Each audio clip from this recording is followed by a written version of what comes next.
नमस्कार, मी सुवर्णा नामदेव काशीद, राहणार मंगळवेढा. माझं माहेर मरोडे आणि माझं शालेय शिक्षण मरोड्याच्या शाळेत झालं. महाविद्यालयीन शिक्षण पण मरोड्याच्या शाळेत झालं आणि कॉलेजचं शिक्षण माझं मिस्टरांनी लग्नानंतर केलं. माझे मिस्टर मंगळवेढा नगर परिषदमध्ये अभियंता या पदावर कार्यरत होते आणि अतिशय माझं कुटुंब शैक्षणिक वातावरणाचं असल्यामुळं मला शिक्षणाला प्रोत्साहन त्यांनी दिलं आणि तसंच माझे छंद जोपासण्यासाठी त्यांची मदत झाली. तसेच माझं कुटुंब खूप मोठं होतं, त्याच्यामुळं माझ्या कुटुंबात माणसंही भरपूर होती आणि माझ्यावर ज्या जिम्मेदारी होत्या त्याही मी तेवढ्याच रीतीने पार पडल्या आणि माझं शिक्षण चालू असतानाचा पण भार मी तेवढ्याच ताकदीने सांभाळला. मला कवितेची आवड असं शाळेत असल्यापासूनच होती. बालकविता वगैरे करायची आणि माझे शिक्षक जडे सर मला प्रोत्साहन द्यायचे. मी पहिली कविता शाळेत 8वीत असताना लिहिली आणि त्यावेळेस माझं वय 13 वर्षाचं होतं आणि मी कविता लिहिली आणि मी ती पटकन जडे सरांकडे घेऊन गेली आणि सरांना मी सांगितलं, सर मी कविता लिहिली आहे.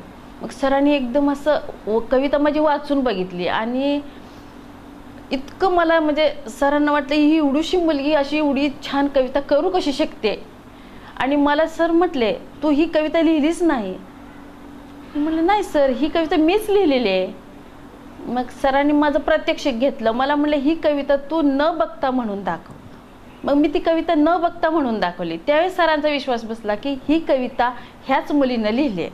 आणि ह्यावेळेस इथून पुढचा प्रवास मी 9वी 10वीत असताना मी प्रत्येक लिखाण ज्यावेळेस मी केलं त्यावेळेस मी ती प्रत्येक कागद मी पहिला जडे सरांकडे घेऊन जायचे आणि मी सरांना म्हणायचे, सर मी लिहिलंय. आणि सरांना पण माझं लिखाण आणि माझं अक्षर बघून इतका आनंद व्हायचा की सर असे भारावून जायचे. मग सरांना एक आयडिया सुचली. 10वीत असताना सर मला म्हटले, तू संपादक व्हायचं आणि मी जेवढी आपल्या शाळेतली मुलं आहेत त्या सगळ्यांचं मी लेखन मागवणार आणि त्याच्यावर एक आपण पुस्तक काढायचं. मग असं सरांनी ठरवल्यानंतर ती पण आयडिया आणि मला संपादक करतात म्हटल्यानंतर मला जास्तच आनंद झाला आणि मग मी सरांना हो म्हणून टाकलं पटकन. मग सरांनी सगळ्यांना प्रोत्साहित केलं. ज्यांनी कविता लिहायच्यात त्यांनी सगळ्यांनी कविता लिहायच्या आणि माझ्याकडं परीक्षणासाठी द्यायच्या. मग त्यावेळेस माझे 4-5 तर कविता तयार झालेल्या होत्या त्यावेळेस आणि सरांनी मला संपादक करून ते पहिलं पुस्तक 90 साली पहिलं संपादकपद मला देऊन पहिलं पुस्तक आमच्या शाळेतर्फे काढलं त्यांनी. माझं पहिलं पुस्तक 90 साली रिलीज झालं. त्याच्यामुळं मला असं प्रोत्साहन मिळालं, एक प्रकारचं प्रोत्साहन मिळालं मला. बाबा आपण ही मोठ्या कवींसारख्या कविता करू शकतो. आणि तेव्हापासून मी लिहित गेले आणि आत्तापर्यंत मी थांबलेले नाही. माझे 3 पुस्तक प्रकाशित आहेत बालगीतांचे. आणि हे पुस्तक सगळ्यात जास्त माझं खपलं गेलेलं पुस्तक आनंदगाणी. ह्याच्यातल्या कविता प्रत्येक अंगणवाडीत आणि बालवाडीत शिकवल्या जातात आणि त्या माझ्याही कानावर पडतात. माझ्याच कविता माझ्या कानावर पडल्यामुळं किंवा लहान मुलांना त्याचा आनंद बघून, त्या कवितेचा लहान मुलांचा आनंद बघून मला खरंच वाटतं माझ्या जीवनाचं सार्थक झाल्यासारखं.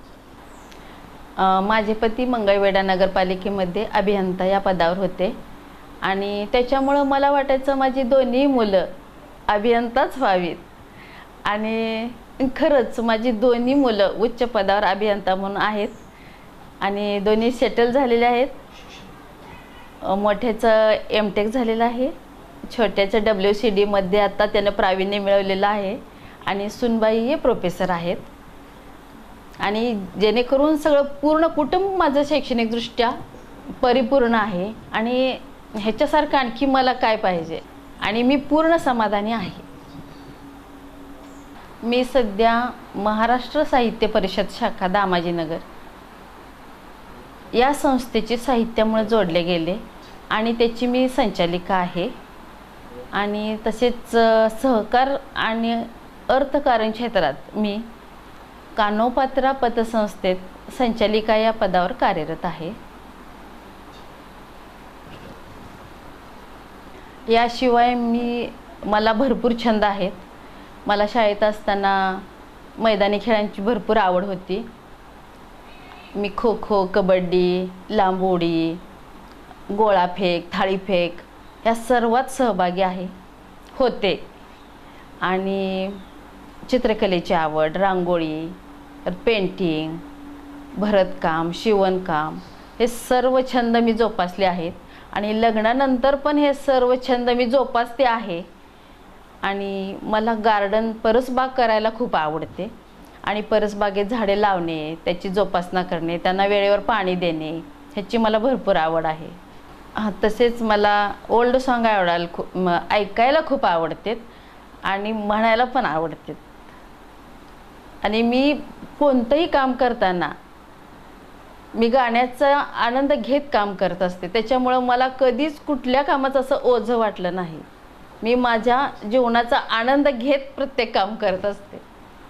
मी आत्तापर्यंत केलेल्या कामाची दखल घेऊन सामाजिक, सहकार आणि साहित्य क्षेत्रातल्या कामाची दखल घेऊन मंगळवेळेची नवदुर्गा हा बहुमान 2024चा दिला. त्याच्याबद्दल मी महाराष्ट्र संवाद न्यूजची खूप खूप आभारी आहे.